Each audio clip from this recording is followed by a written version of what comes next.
we're starting to see a little bit more of the voices, and you touched on whether other passengers are affected the same way you are. Can you tell us a little bit more about where that's going to go? Well, not all the passengers are experiencing these callings, we're calling them. Some are, some aren't. And the callings present themselves in different ways as we go forward. Sometimes they're voices, sometimes it's a sound, sometimes it's music like we saw in the second episode.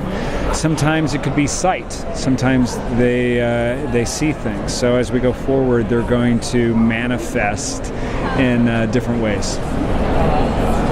I decided to call Manifest fans manifestos. Manifesto. We're calling them manifestors. Manifestors. Yeah, okay. But you can create a different faction. Why not? How is to build a character layer for layer because we don't know all the story? How do I do it? Yes. I build a character.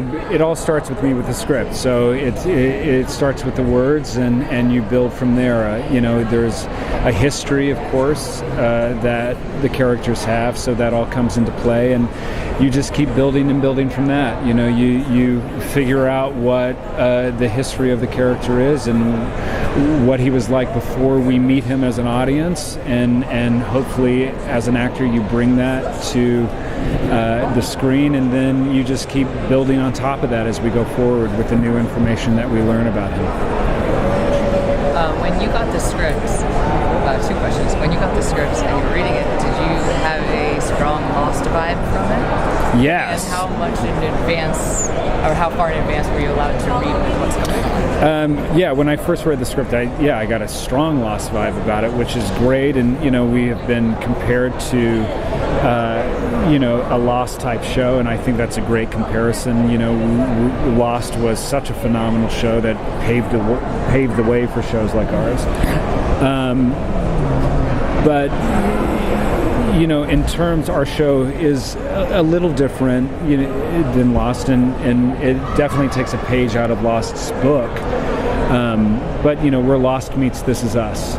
And it's not only is it about the high concept mythology of our show, but it's also about this very grounded family drama that we're presented with, and the complexities that this family is going through. As far as how far in advance I am with the story, I'm as far as I am shooting. So I'm on episode 9 right now, and that's as far as I go. I don't want to know any more beyond that. I want to discover it along with the character. So I've told Jeff Rake not to tell me a thing. So I'm going to discover it kind of along with you guys. So what can we expect with your character as in regards to his relationship with Grace? Because Grace is like secrets, right? It's so complicated, and that's one of the most complicated things about what's going on with them, as characters, with Ben and Grace, with Michaela, is that we're all keeping these secrets from each other. And Ben, everything Ben is doing at this moment, as far as he goes, it's for his family. He's protecting his family.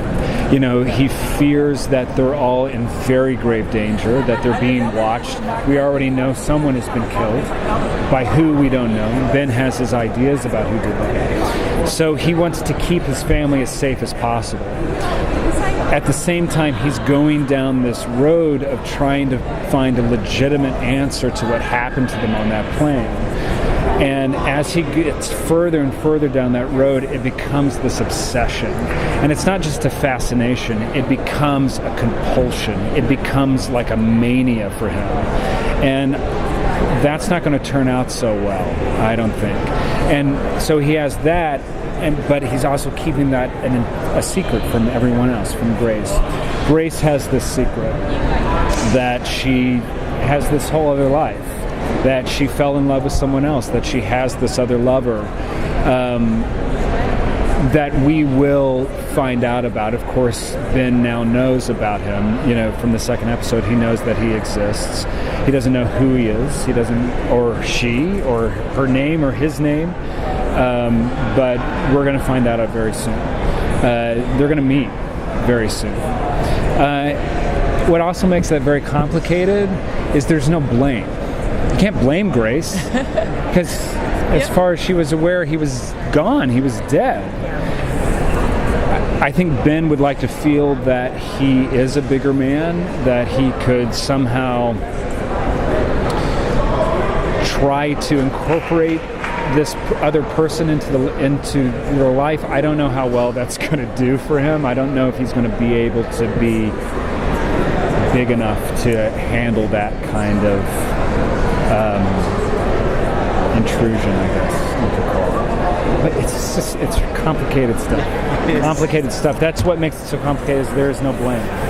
And then all these secrets piled on top of everything, and he's just trying to keep his family safe. He's vowed to be a better father to his kids. He wants to get to know them better. His daughter is now this amazing young woman who's grown up that he doesn't know at all, that he has to try to create another relationship with, and in doing that, at the same time that he's going down this obsessive road to try to figure out what happened to them to keep them safe, he ends up distancing himself even more from his family, which is going to be a tough road.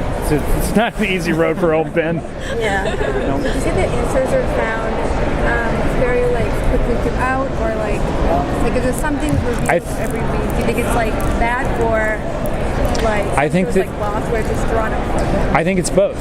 I think we'll find answers out about certain things in every episode, but I also think that there will be more questions at the end of each episode. So it just continues along. But I do think we find answers about certain things after the end of each episode, for sure. But that doesn't mean that there's not more questions after. Now, how do you see this new ability affecting your character's relationship with his sister? They already had some strain on their relationship before the whole plane trip, and now there's this new added connection. Is it a plus? Is it a minus? I think it's both. I think it is a plus and a minus, what's happening to Ben and Michaela. You know, they're brother and sister. They're the best of friends, the worst of enemies, but they always have each other's back 100%, and they're always there for each other. And in a way, they only have each other in this endeavor at the moment. It's they have each other to lean on. They both went through the same experiences. As far as what's happening to them, the callings, the event, it does strain them in a certain way, because Michaela thinks it's one thing and Ben thinks there's an answer. Michaela thinks more spiritually, Ben is more fact-based.